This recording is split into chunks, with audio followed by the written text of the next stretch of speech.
As someone who hasn't played Helldivers, I will admit that the devs do seem pretty cool. They seem to really enjoy their player base and constantly interact with them, as is the case with Honeybadger, a Helldiver who made a bet with his friend that the new SMG will be one-handed.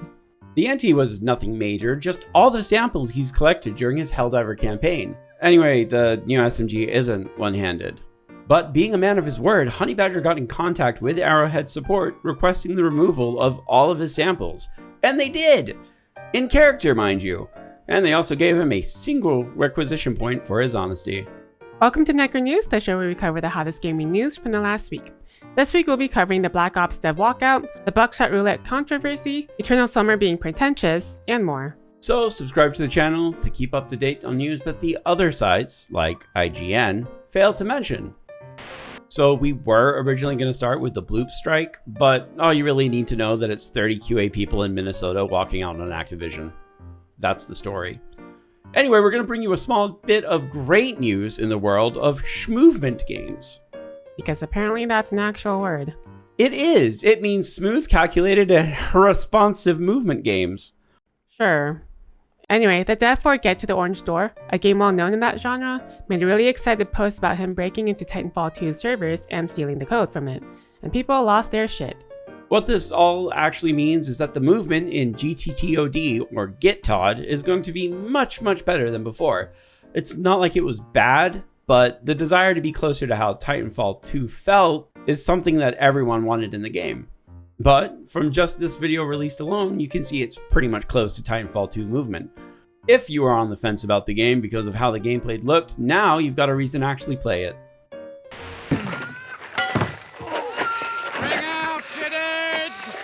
We still remember Concord, right? You know, the next game of the year?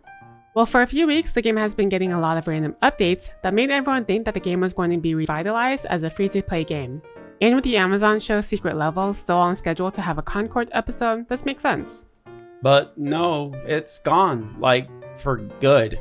An internal email sent by Herman Hulst informed everyone of the sudden closure of the dev team behind Concord, Firewalk Studios.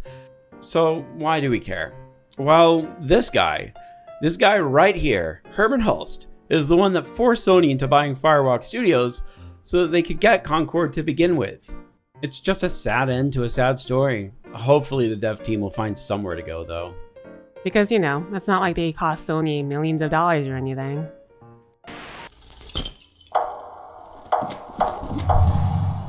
I watched the gameplay for Disco Elysium with Booster, and it's not a game I really care about.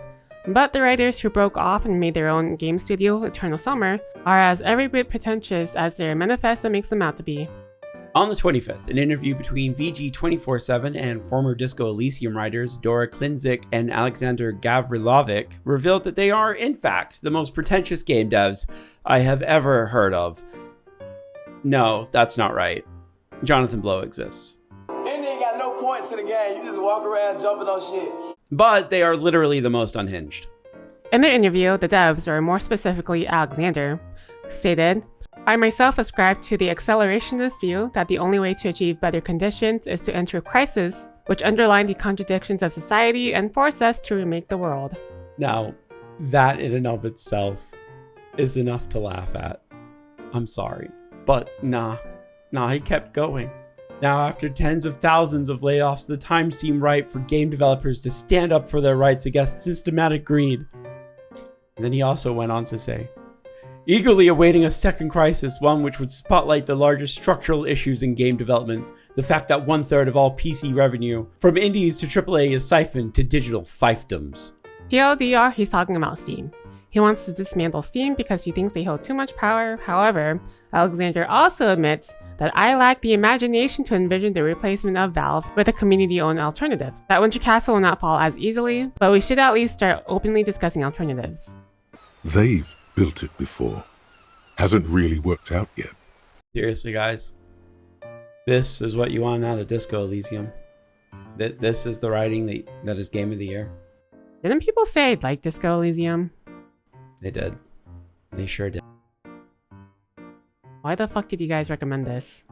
Well, it's supposed to be like Baldur's Gate 3 with all the stuff that you can do in it. With worse writing and worse aesthetics? No thanks. Nintendo actually did something pretty good for their fans, for once. This week, they announced a paid version of their previously free-to-play game, Animal Crossing Pocket Camp. And with it going pay-to-play, they've put things in place to remove microtransactions and to add content for the future.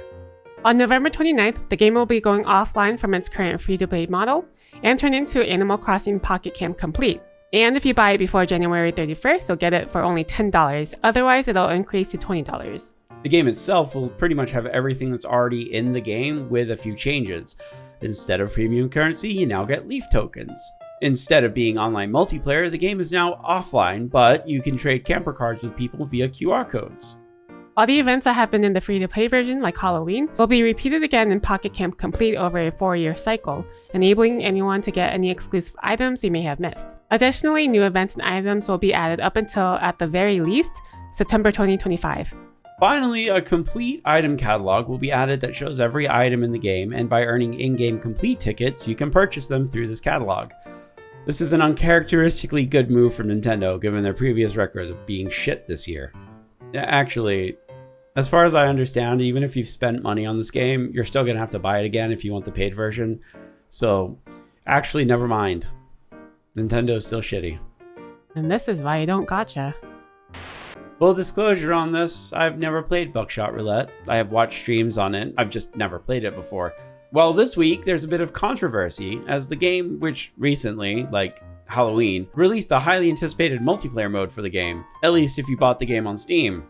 Which is a problem for anyone who bought the game on the devs page on itch.io, as they'll now need to buy the game again to obtain access to the multiplayer mode. And unfortunately, there isn't a whole lot that the developer can do about it. For a long while now, Valve has been cracking down on allowing devs to hand out codes freely due to key seller sites taking a large chunk out of Steam sales. So as you can imagine, people on itch.io are really angry.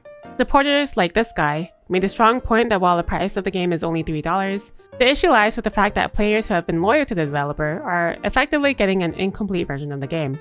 But like we said, there really isn't much that the dev can do, as the game uses Steam servers to support the multiplayer option. Hopefully he can figure out a way to do peer-to-peer gameplay, but it's hard to say. But, I mean, still, buy Buckshot Roulette because it's a fun game, I guess. Also, it's only like $3. If you want to support the devs that much, you can just support them again.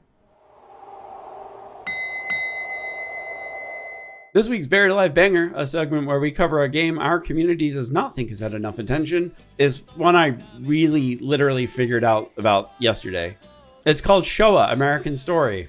We're not really sure what to make of the game trailer, but it kind of looks like America if Japan won World War II.